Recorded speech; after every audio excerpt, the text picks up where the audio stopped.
Hello and welcome to another episode of Football Talk Podcast. My name is Ozzie and I'm your host for today's show. We're touching match week 33 now. Not many games left in the Premier League. A lot to discuss, especially from Jurgen Klopp's press conference today. So in regards to team news, we've been told that Firmino is not available, unfortunately, but he should be fit for the Spurs games, which takes place this Sunday. Naby Keita apparently is back in training or partial training, as Klopp alluded to, meaning he's there, but probably will not play anytime soon. At this point, I couldn't care less about Naby Keita. I'm not sure why the journalist wasted his time asking that question. We also heard about Konate. He should be fit to play. Slight reservation in terms of his fitness, but hopefully he makes a start for this game. And Jota, who's in fantastic form, and Klopp was speaking very highly in terms of him finding his rhythm. And I totally agree with what he said. I think the shackles are off now, and Jota the Shotter is finally back, firing in all cylinders, which is exactly what we like to see.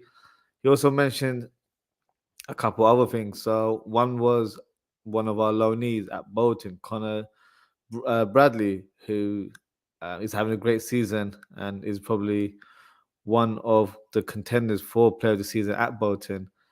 And Klopp asked in terms of his long-term future. He said that he will be assessed in pre-season, which I think was quite obvious. Alongside, I would say Tyler Morton as well. Both players will be assessed after having great loan spells at their respective clubs. Could be an option as a backup for Trent in the right back position. I think it'll save a lot of money for Liverpool as we need to strengthen other areas. But good to see the young player progressing in the Championship right now.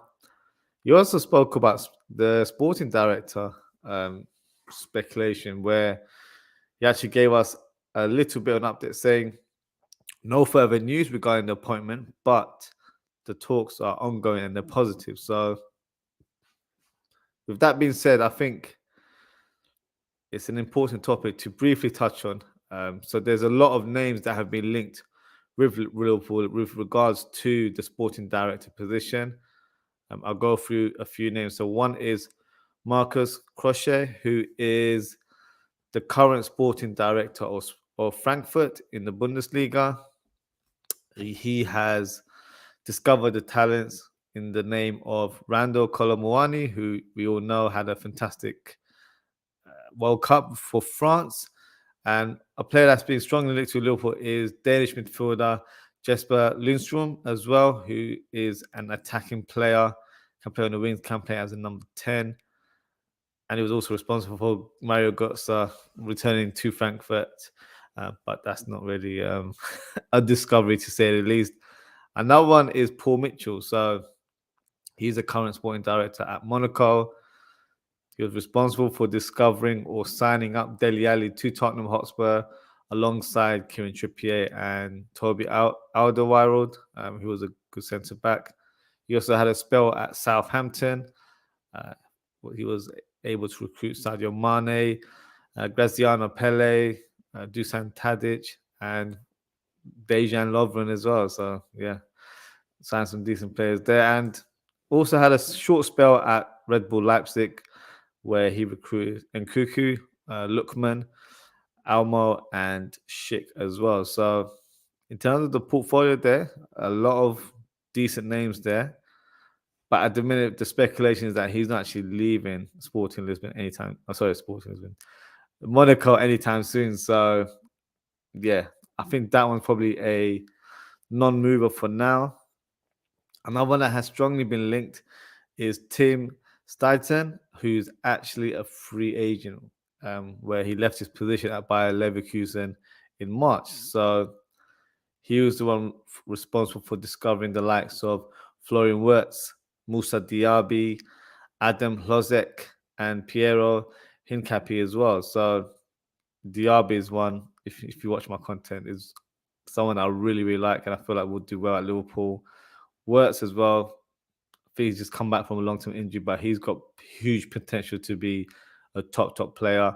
Adam Hlozek as well had a good, decent spell for the Czech Republic in the Euros last time, I believe. So that's definitely one I can see FSG looking into, considering that he's got no ties with a club at the moment.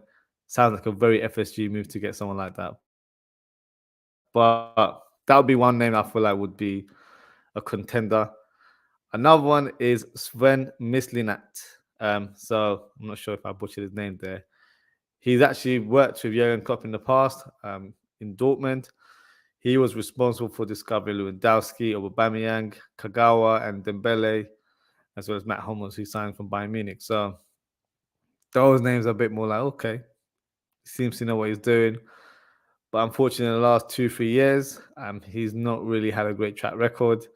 He had a short spell at Arsenal where he was responsible for recruiting Mavropanos, the Greek defender, Mkhitaryan, Bernd Leno, Socrates, Torreira, Guendouzi, Lichtsteiner, and Aubameyang. He re-signed him as well. So I've also heard apparently he recommended Klopp to sign Kabak, which was a couple of years ago, as an emergency signing when Van Dijk was injured. So yeah, that didn't really go to plan. So in regards to his recent credibility, I think there's question marks. And one more name is Christoph Friend, who is the sporting director at Red Bull Salzburg. He's responsible for unearthing gems such as Sadio Mane, Naby Keita, not the current one, probably the old Naby Keita, Taki Minamino, Szoboszlai, who I'm a big fan of, and I really hope Liverpool look into signing him this summer, Adeyemi, and someone who you might all know, Erling Haaland. So these are some credible names in terms of links to sporting directors. Now, if I was to pick one, I think it might possibly be Tim Steidston, who was formerly the sporting director of Bayer Leverkusen, just on the fact that he has left his position, should be easy to attain. And in terms of the players that he's recruited, are good young talents that have done decently well at Bayer Leverkusen. So yeah, interesting one. Let's see how the news develop over the weeks. Once we get some further confirmation, I'll be doing more content regarding this topic. But back to this game, West Ham versus Liverpool. So in terms of the head-to-head history, our record against West Ham at the London Stadium isn't too bad.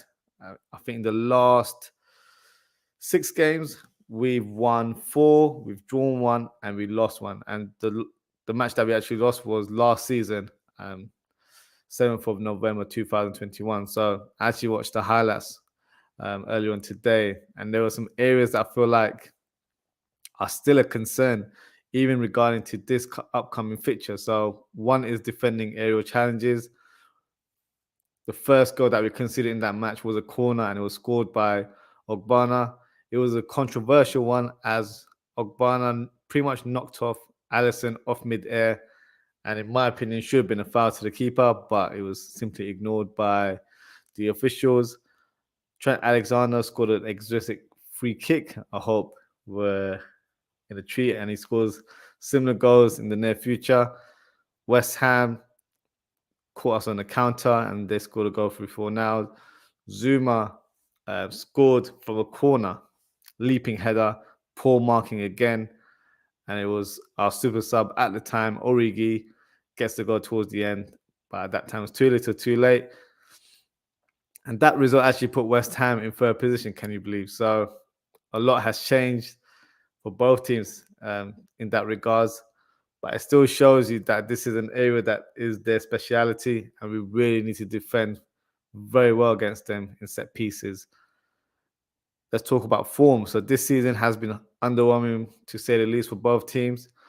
In regards to West Ham, despite doing really well in the UEFA Conference League, and they've just reached the semi-finals recently, it has had an effect in their Premier League campaign. But in recent weeks, they have turned the page and are now climbing up the league. They've moved to 13th place with 34 points after beating Bournemouth 4-0, which was a great result over the weekend. Liverpool have also picked up some form in recent weeks after switching formations and deploying a different tactical approach. in particular Trent Alexander-Arnold. The club's fortunes have changed and looking a bit more strong. And as the games are coming, which is good to see, I guess. In the last 5 games, West Ham have drawn 3 games. Sorry, they've won 3 games, they've drawn 1, and they lost 1. Liverpool have won 2 games, they've drawn 2, and they lost 1. So both teams are playing each other after picking up some form. So let's see who's victorious at the London Stadium. But before I give a score prediction, let's discuss the potential lineup and who I think will start for Liverpool. So let's share some graphics with you guys right now. So the formation would not be a 4-3-3 formation, the traditional formation that Jurgen Klopp plays, which I guess is a good thing at the moment, especially as 4-3-3 hasn't worked in the last few months. I don't think we have the personnel for it right now. So this formation seems to be ticking for the team. So let's get started with the selection. So obviously Alisson in goal. No hesitation with that one. Robertson to play left-sided centre-back. Mixed kind of opinions with this one. A lot of fans are quite disappointed with how he's played. I think he's adapted quite well, to be fair. He got an assist last week against Nottingham Forest. Didn't have the best of games, but I feel like he's doing well enough at the moment. Maybe finding a natural left-sided centre-back is an area we need to strengthen in the summer. It will definitely give us balance playing this formation going forward. In the centre of defence will be Virgil van Dijk. I did say that Konate may or may not feature, but I feel like if he was completely ruled out, or if he was a risk, I think Klopp would have just said it outright. So Konate for me starts in this game. Fabinho, who is actually on a high number of yellow cards, so if he gets a yellow card in this fixture, he will be suspended for 2 games. So you would want to rush a player, but having said that, I feel like we don't have too many options in that defensive midfield area, so he will have to start. Maybe take him off in the latter stages. Trent will be playing more centrally. I think he's found his mojo playing this position.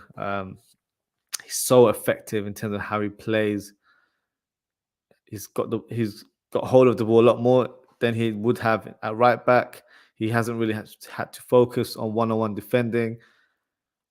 I think even his general defending, playing the more central area, has suited his game. So for me, this is a long-term position. Whether it's as the number 6 or as the number 8, I feel like this is the role that really suits him. And I feel like he will literally flourish playing in this system, and it will only benefit Liverpool FC. So I say long may it continue. I'm enjoying seeing him playing in this position. He's got 3 assists in 3 games.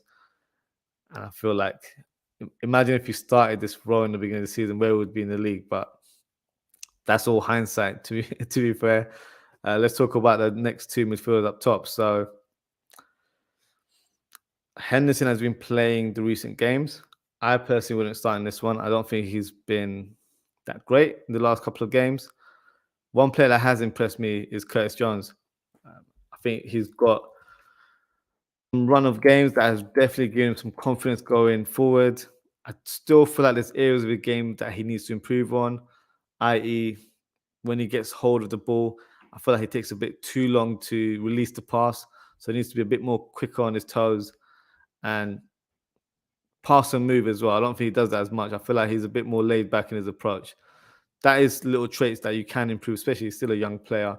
But I do feel like there is potential there, and he's definitely doing well to stake a claim in the starting 11. So I would definitely start him, and I will actually play Thiago. So Thiago's returned from injury. He's made a couple cameos off the bench recently. I feel like now it's the time to start him going forward. Up top, no other than Mo Salah on the right-hand side. And these 2 positions will be debatable. Some would say start Núñez, maybe Gakpo, Jota, or Diaz. I'll go for Jota up top. And I will play Gakpo on the left. I wouldn't want to risk Diaz at this stage. I feel like making cameos off the bench is more suited in terms of his game, in terms of his fitness. And right now, we're in a good form, especially up top. So there is no sort of urgency for him to play week in, week out. Slowly embed him into the team and then just see how he does.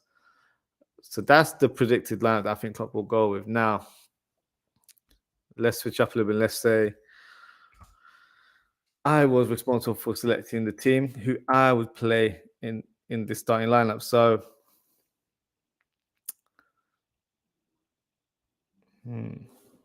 interesting one. Actually, to be fair, I don't think Klopp will start Thiago. So I actually think he will start with Henderson up top. That was my mistake there. So that would be the predicted lineup. But I got to backtrack it. I will start with Thiago. I think Gakpo and Jota will probably interchange. I think for Klopp, he'll probably start more centrally. I would play Jota centrally and play Gakpo on the left. I feel like that is the position that suits him really well. And, you know, there's nothing wrong with both players interchanging. It'll present some sort of unpredictability up top. So I have no cons with having these two together playing up top. So let me know what you guys think of this selection. Is this the one that will give us the win against West Ham? I hope it does. I hope it does. Score prediction. So I know the shaky win against Nottingham Forest over the weekend, but I've seen a lot of positives in the last couple of weeks to suggest that we've turned over a leaf and now we can leapfrog to a higher position in the league. So I'm going for a Liverpool win. I think West Ham will score. I think their threat from aerial situations is still one that we're not probably capable of stopping completely. But I feel like Liverpool have too much firepower in their attack. So I'm going for a 3-1 scoreline to Liverpool. In terms of goal scorers, I believe it will be Jota, Salah, and Gakpo on the scoreline. And I think for West Ham, the consolation goal will come from Souček. So that concludes the show for tonight, guys. So thank you to everyone for tuning in. If you haven't already, please don't forget to like, comment, and subscribe. I'm trying to reach 100 subs before the end of the season, so 11 more to go. So if you share the channel link to friends and family, that would be very much appreciated. Next show will be taking place tomorrow evening after the game for my match reaction. Hopefully it's a good one. So please make sure to tune in. And why not get involved by sending in your comments in the live chat. So until next time, guys, take care, stay safe, and I hope to see you very soon. Good night.